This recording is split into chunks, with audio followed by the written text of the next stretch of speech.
যত দিন যাচ্ছে কাজের তত পুঙ্গা মারা হয়ে যাচ্ছে। চারিপাশে এত খোঁজার পরেও একটা মনের মতন কাজ পাচ্ছি না। এইভাবে কি ভবিষ্যতে বাল করে দাঁড়াবো নাকি?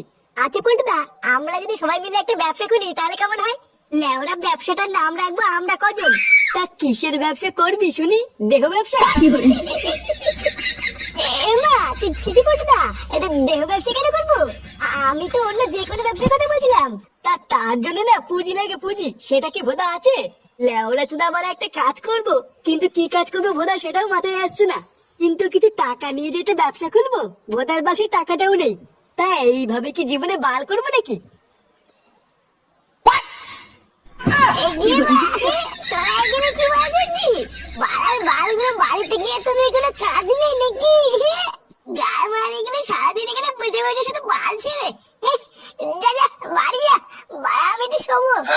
কিরে পল্টু, বাড়া আমরা এদিকে সবাই ভবিষ্যতে চিন্তা করে মরে যাচ্ছি, আর এই চুদির ভাইটা তো একটু দিব্যি সেট আপ করে মাল খেয়ে ঘুরে বেড়াচ্ছে।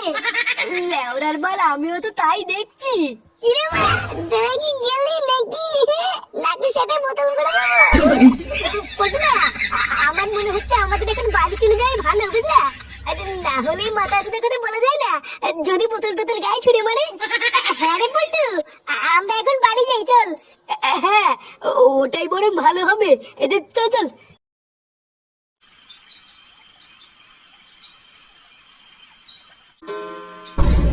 দেখেছো তো, রাত বাজে 10টা আর শুনে বাচ্চাটা এখনো বাড়ি আসার নামই নেই। তা এইভাবে আর কতদিন চলবে শুনি? লেওরা বাড়ির ছেলেরা একটু বয়স হলে বুঝতে শেখে, আর এই শান্তির ছেলেটা যত বয়স হচ্ছে তত আমরা হাড় মাংস জ্বালিয়ে খাচ্ছে। এই সবকিছু হচ্ছে তোমার জন্য, বুঝলে তো? তোমার আজকে পেঁপে আজকে এতবার বেড়েছে। এই দেখো, একদম উল্টো পাল্টা কথা বলবে না কিন্তু। তুমি বা কেমন বাপ হয়েছো, ছেলেকে একটু শাসন করতে পারো না? সবসময় আমার নামে দোষ দাও কেন? নিজের মানানোর ক্ষমতা নেই, শুধু আমার নামেই দোষ। কি হয়েছে, কিছু বললে? না না, তোমাকে আর কি বলবো। কুটু কখন বাড়িতে আসবে সে অপেক্ষায় বসে না থেকে চলো, অনেক রাত হয়ে গেছে, খেয়ে নেবে। খাবো তো, ওই চুদির ভাইটা একবার বাড়িতে আসুক, ওর সাটা ভেঙে তারপরে খাবো। একই, তোমরা এখনো ঘুমাওনি? 12টা ছেলে কটা বাজে রে? কোথায় ছিলিস এত রাত পর্যন্ত? কোথায় যাবো, ক্লাবেই বসেছিলাম। ক্লাবে বসেছিলিস মানে? সরে বাচ্চা, তোর কি আর কোনো কাজ বাজ নাই? লোকের ঘরে ছেলে পেলেরা দিন রাত কাজ বাজ করে দিনের শেষে বাপের হাতে টাকা তুলে দেয়, আর তুই সেই সকালবেলা বেরিয়ে রাত পর্যন্ত ক্লাবে গিয়ে বসেছিলিস? লোকের ঘরে ছেলেপেলেরা দিনের শেষে বাপের হাতে টাকা তুলে দেয়? লেওরা তোদের বাপও না ছেলেপেলেদের হাতে টাকা দিয়ে তাদেরকে একটা কাজে ঢুকিয়ে দেয়, তাই যারা দিনের শেষে বাপের হাতে টাকা দেয়। তুমি আজ পর্যন্ত আমার হাতে কত টাকা তুলে দিয়েছো কাজ করার জন্য, যে দিনের শেষে তোমাকে আমি টাকা তুলে দেবো? কি বললি তুই? আরেকবার বল। হ্যাঁ ঠিকই তো বলেছি, কাজ করার জন্য তুমি আজ পর্যন্ত আমার হাতে কত টাকা তুলে দিয়েছো? পাড়া কিছু টাকা দিয়ে যারা ব্যবসা করবো সেই টাকাটাও নেই, এই হবে কি বাল হবে নাকি? টাকা দিয়ে ব্যবসা করবে? বড় বাল এলো রে। 12টা ছেলে তোকে যে আমি ব্যবসার জন্য টাকা দেবো, তা টাকা নিয়ে তো মালকে উড়িয়ে দিবি। তা কোন ভাষে তোকে আমি টাকা দেবো শুনে? মাল খেতে যাবো কেন? হ্যাঁ, তুমি একবার টাকা দিয়ে দেখো না আমি কি করি। দম থাকলে 50,000 টাকা দাও, আমি একটা ব্যবসা করবো, দেখি কেমন পারো। আচ্ছা যা, আমি যেভাবে হোক কালকের মধ্যে থেকে 50,000 টাকা জোগাড় করে দেবো। তারপর আমিও দেখবো দিনের শেষে তুই কি বাল করে আমার হাতে টাকা তুলে দিস। কি বলছো কি? তুমি আমাকে 50,000 টাকা দেবে? হ্যাঁ গো, তুমি এসব কি বলছো? তোমার মাথা ঠিক আছে তো? 50,000 টাকা তুমি অত টাকা কোথা থেকে পাবে?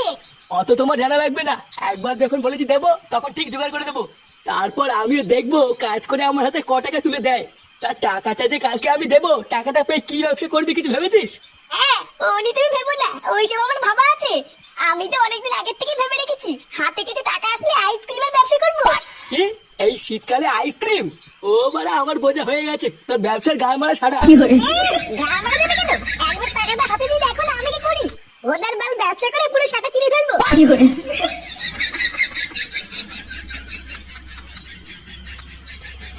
চুপ, কি বলছিস রে ফুটো? তোর বাবা তোকে ব্যবসা করার জন্য 50,000 টাকা দিয়েছে? আরে হ্যাঁ রে মারা, হ্যাঁ। তা নাই তো কি বলছি?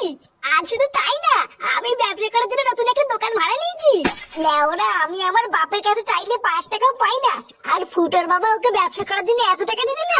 এই সবই কপাল রে ফটকে, সবই কপাল। আমরা কি কখনো ভেবেছিলাম যে আমাদের ফুটু একদিন এত বড় একটা ব্যবসা করবে? বলছি ভাই ফুটো, তোর দোকানে আমাকে একটা কাজ নিলে ভাই? তুই তো খুব ভালো করে জানিস আমার ফ্যামিলির কি অবস্থা, আমার একটা কাজের কতটা দরকার। হ্যাঁ রে ফুটু, আমারও না একটা কাজের খুবই দরকার, বুঝলি? ওটা ল্যাংচের মতন আমাকে একটু কাজ দিস না ভাই, তাহলে আমার খুবই উপকার হবে। ভোদার বালগুলো, তোরা সব ফুটোর সাথে কাজে ঢুকে যাবি আর আমি একা একা গিয়ে বসে বসে বাল ছিড়বো? ফুটো, পল্টু আর ল্যাংচার মতন আমি কিন্তু তোর সাথে কাজ করবো। আরে লেউড়ে, হ্যাঁ রে বড়া হ্যাঁ, চোদনাগুলো তোরাও তো চাপ নিতিস কেন? আমরা সবাই একসাথেই কাজ করবো। নে নে, বেশি মারি সমালোচ না করে তাড়াতাড়ি চল। লেউড়ে, ওই দিকে তো আজকে এবার দোকান উদ্বোধন করতে হবে। কি বলছিস রে ফুটো, আজকেই তো দোকান উদ্বোধন হবে? হ্যাঁ রে লেউড়া, তা নাই তো কি বলছি, তাড়াতাড়ি চল। দোকান উদ্বোধনের পরে তোদের জন্য মালও এনেছি আর সাথে প্রচুর বাজিও এনেছি। মাল খাবার বাজি ফাটাবো। আরে চুদন ফুটো, এই তো শুনে মনে হচ্ছে বিশাল আয়োজন। হ্যাঁ রে বড়া হ্যাঁ, চল চল চল।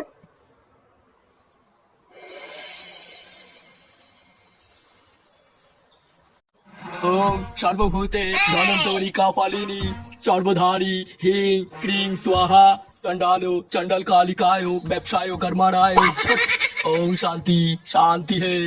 নাও ফুটো বাবা, তোমার দোকানের পুজো সম্পূর্ণ হয়েছে। আমার আশীর্বাদ রইলো, তোমার ব্যবসায় আর কোনো বাধাই আসবে না। মন প্রাণ দিয়ে ব্যবসাটা করবে আর অনেক বড় হবে, ঠিক আছে?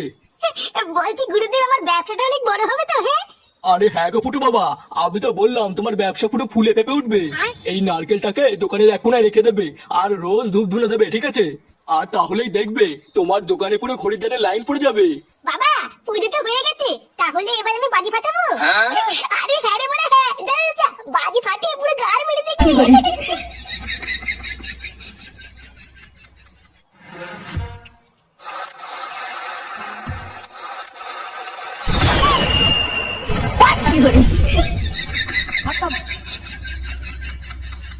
Bye bye tata good bye